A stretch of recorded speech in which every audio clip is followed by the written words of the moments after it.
প্রায় বিকেলের সময়। আজকের ভিডিওটা বিকেল থেকেই শুরু করলাম।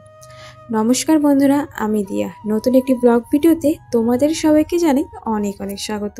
দুপুরের দিকে একটু ঘুমিয়েছিলাম, ঘুম থেকে উঠে দেখি প্রায় 5টা বাজে। বাইরে দেখে মনে হচ্ছে এখনও যেন দুপুর রয়েছে, কিন্তু আধা ঘন্টার মধ্যেই অন্ধকার হয়ে যাবে। কিছুদিন আগেই কিন্তু 6টার দিকে অন্ধকার হতো, এখন 5টা থেকে 5:30টার মধ্যেই রাত্রি হয়ে যাচ্ছে।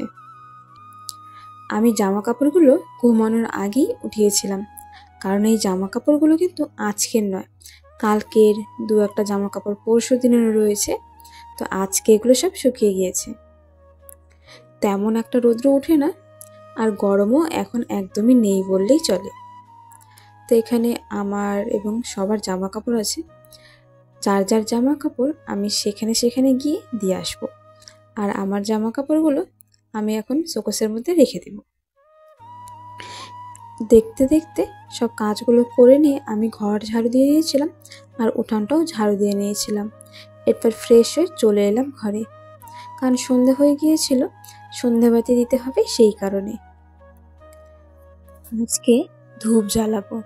তো 2 দিন আগে না এই নারকেলের ছোপাগুলো আনা হয়েছিল। আমি অর্ধেক নারকেলের ছোপা ভালো করে ছোট ছোট করে পিস করে একটা কৌটোর মধ্যে ভরে রেখেছি। আর যেগুলো একদম শক্ত শক্ত, কোনোভাবেই ভাঙা যাচ্ছিল না আর কি, সেগুলো একটা প্লাস্টিকের মধ্যে রাখা আছে।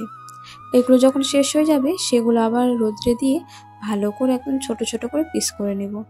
তাহলে কি হয়, একদম মোটা মোটা থাকলে না সন্ধ্যাবাতি দিতে এবং ধূপটা জ্বালাতে অনেক অসুবিধে হয়ে যায়, ধোঁয়াই হয় না।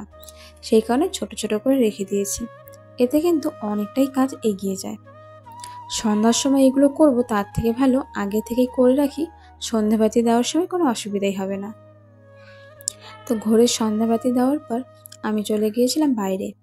আর আমাদের উঠোনে দেখো লাইটটা নেই, আছে ঘরে, সেই কারণে বাইরেটা অন্ধকার লাগছিল।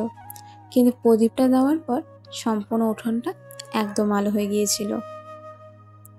তো এখনো পর্যন্ত রাতের রান্না করার আমার দেরি আছে, কারণ আমি গোপাল ঠাকুরকে শয়ন দিয়ে তারপরে রান্না করতে যাব। তো ভাবলাম এখন বসে বসে কি করব, একটু না হয় নেল পালিশই করা যাক। নেল পালিশটা পরে নিয়ে আমি আবার চলে আসলাম গোপাল ঠাকুরকে শয়ন দিতে। তো এখানে গোপাল ঠাকুরের মশারি, বালিশ, চাদর সব কিছুই আছে। আর এখন দেখো দুপুরবেলা একটু গরম পড়লেও কিন্তু রাতের দিকে বেশ ঠান্ডা পড়ে, সেই কারণে গোপাল ঠাকুরকে কম্বল দিয়ে তারপরে শয়ন দিই, যাতে রাত্রেবেলা ঠান্ডা না লাগে, সেই কারণে।